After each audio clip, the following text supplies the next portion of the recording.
for a language to remain relevant over time, it has to be consistently put to use and developed. One of the ways we develop languages is by enriching their lexicon with new words.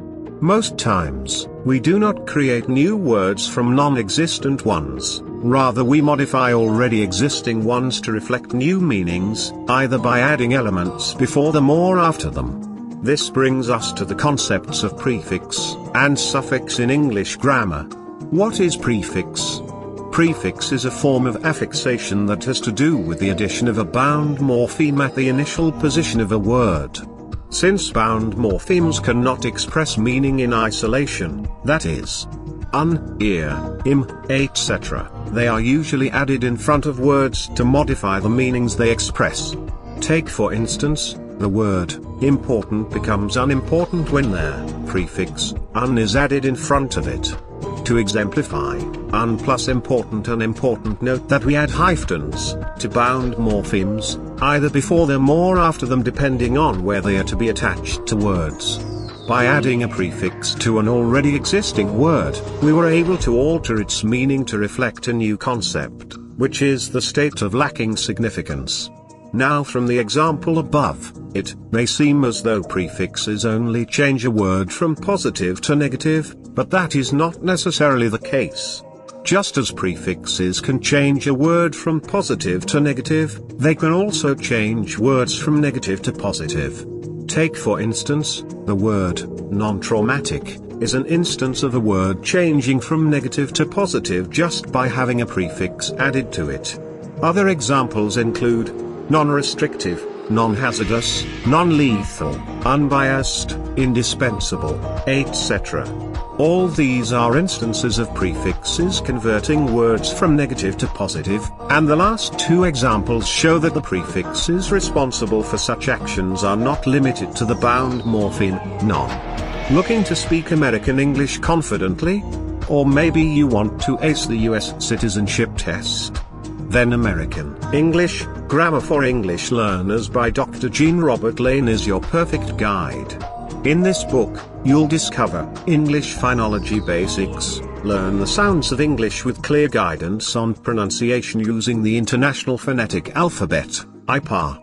8 essential parts of speech, get a firm grasp on English grammar essentials with examples and exercises to build a strong foundation, practical and thematic vocabulary, gain conversational vocabulary and specialized terms for different professions, making language learning relevant and real-world ready. Reading and conversation practice, build your skills with short stories and practical conversations that are immediately useful. Citizenship Test Guide. All the essentials for passing the US citizenship test are right here, with practice answers included. With a clear, accessible approach and real-world examples, this book is ideal for learners at any level. Start your journey to fluency and make your American dream a reality with a guide that's as comprehensive as it is easy to understand. Click the link in the description to grab your copy of American English, Grammar for English Learners by Dr. Jean Robert Lane. Now, we get a small affiliate commission each time you make a purchase, and don't worry, it comes at no extra cost to you. What is suffix? Suffix is a form of affixation that involves the addition of a bound morpheme at the end of a word to create a new expression.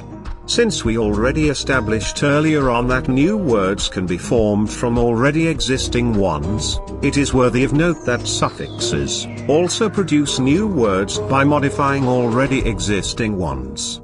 Take for instance, the word long becomes longer when the suffix is added at its final position. To exemplify long plus longer, you would notice that adding a suffix to the word long does not alter its meaning, rather it extends the meaning by adding additional details to it, which is a state of having more length. Like prefixes, suffixes can also change words from positive to negative. For instance, motion plus less becomes motionless. They can also convert a negative word into positive. For instance, harm plus less becomes harmless. The reason why there is no hyphen accompanying the suffix less is because it belongs to a class known as bound roots.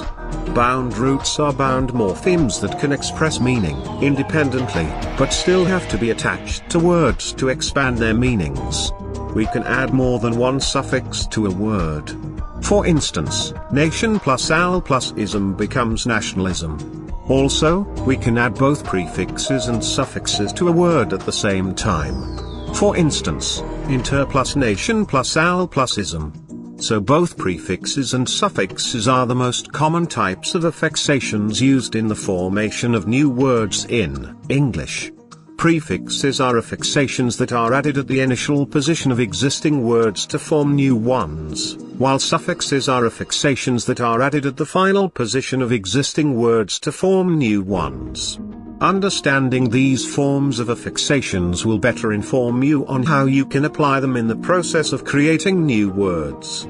See you soon.